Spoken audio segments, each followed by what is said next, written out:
Brad Edwards, ESPN college football analyst. Brad Edwards, hope you're having a great day. Welcome into the game in Tuscaloosa.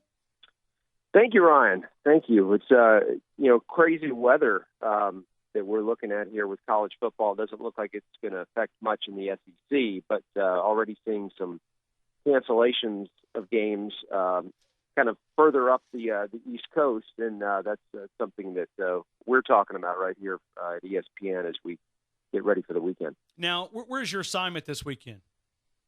We're going to be at Jerry World, Ohio State TCU.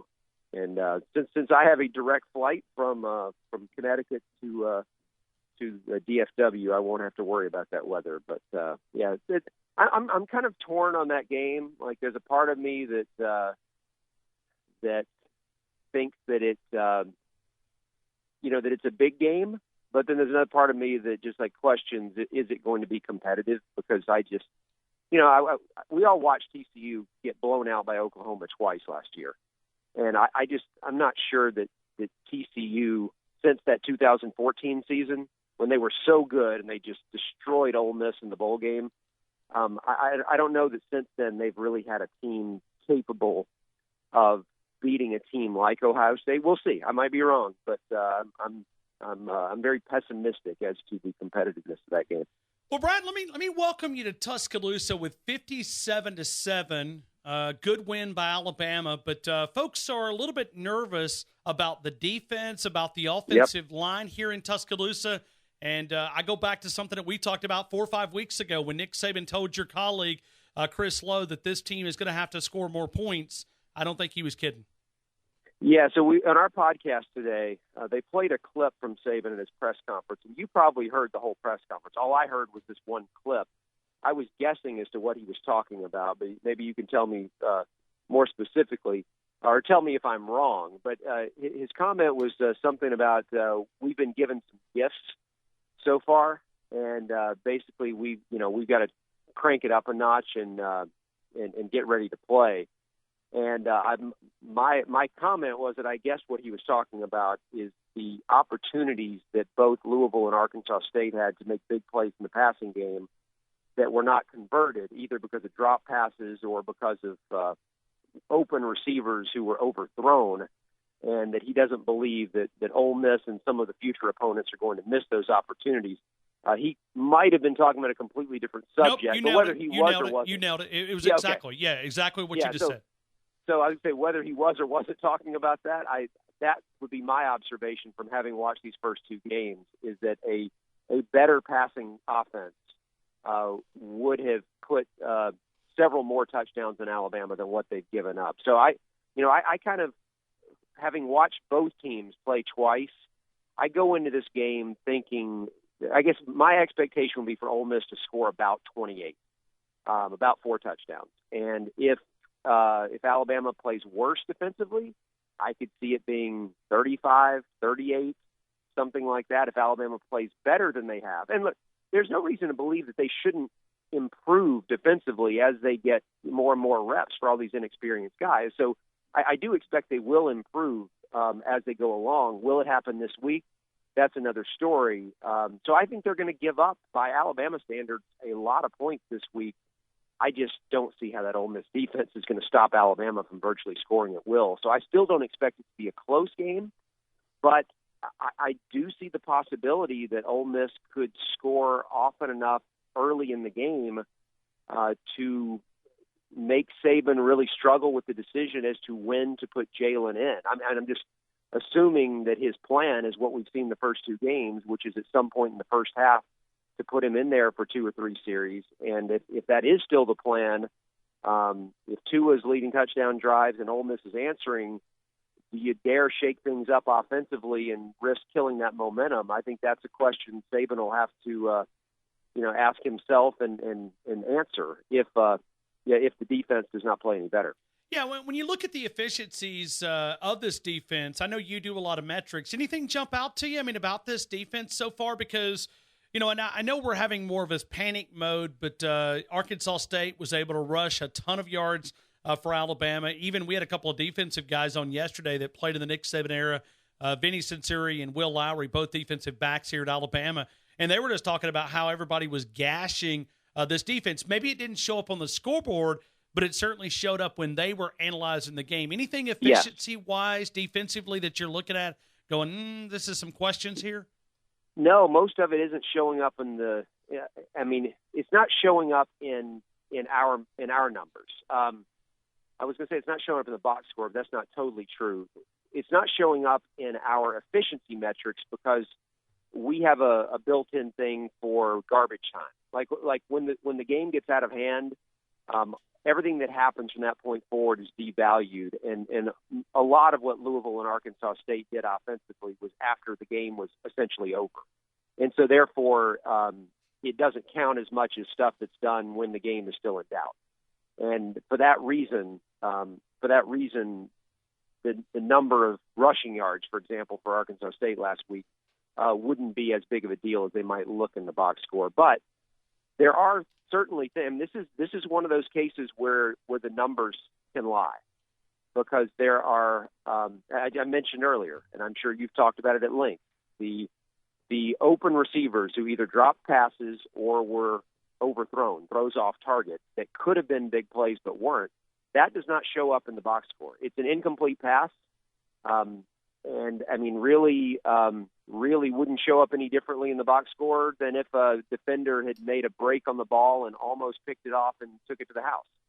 So that's the type of thing that you look at it now, and the defensive numbers, the overall efficiency is kind of where you expect it to be. I mean, it's not, best in the country like has often been the case with Alabama, but it's top 10.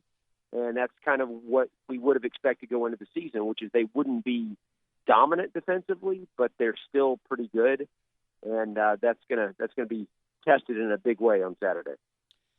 Brad, when you look at this offensive line, when you look at this offensive line here in Tuscaloosa, you look at all the 5 stars across, but it doesn't remind you, and maybe this is just because of the style of play that they're playing, but it doesn't seem to be that bloody your nose, hit you in the mouth type offensive line here in Tuscaloosa. Do you see it different? Because and maybe this is just that garbage time that you were talking about. Maybe we just watched the lack of punch and the intensity maybe in that second half, and maybe it's kind of hard to remove some of that. But that offensive line may not be as dominant as maybe we anticipated going into this season. Yeah, and look, I don't think any of the offensive lines have been since 2012. I mean, even in 2015, when Derrick Henry rushed for so many yards, it wasn't an incredibly efficient running attack. Like there were a lot of carries there that allowed him to get that many yards. And so, it hasn't been a blow you off the ball type of bunch for the most part since that 2012 season. But they've gotten the job done. Now, what jumps out at me immediately as being different is that they are so good in the passing game and so good at being able to throw the ball downfield that it's a different type of offense.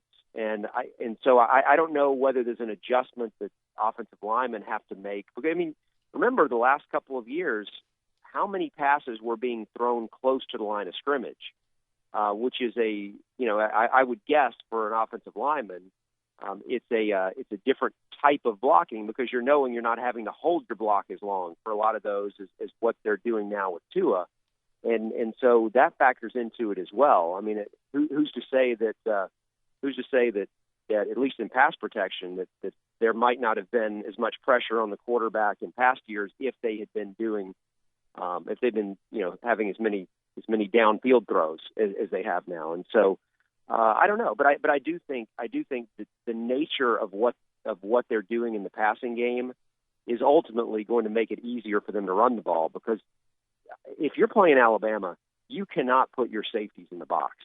I mean, you cannot load the box to stop the run, and I think that's something that we saw a lot of teams do against Alabama in recent years, because they weren't afraid of the downfield passing game, and they have to respect it now. I don't know how much you guys have talked about this part, and there's so many just unbelievable numbers that Tua has put up here in the first 2 games, but one that jumped out at me is that on passes more than 15 yards downfield, he's 6 for 6. Ooh. I mean, that is. I mean, look, it's still a low number, it's a small sample, but that's almost unheard of. to have so a he's 100% completion rate. 6 that for far 6 downfield. beyond 15 yards. Beyond 15 yards, yeah.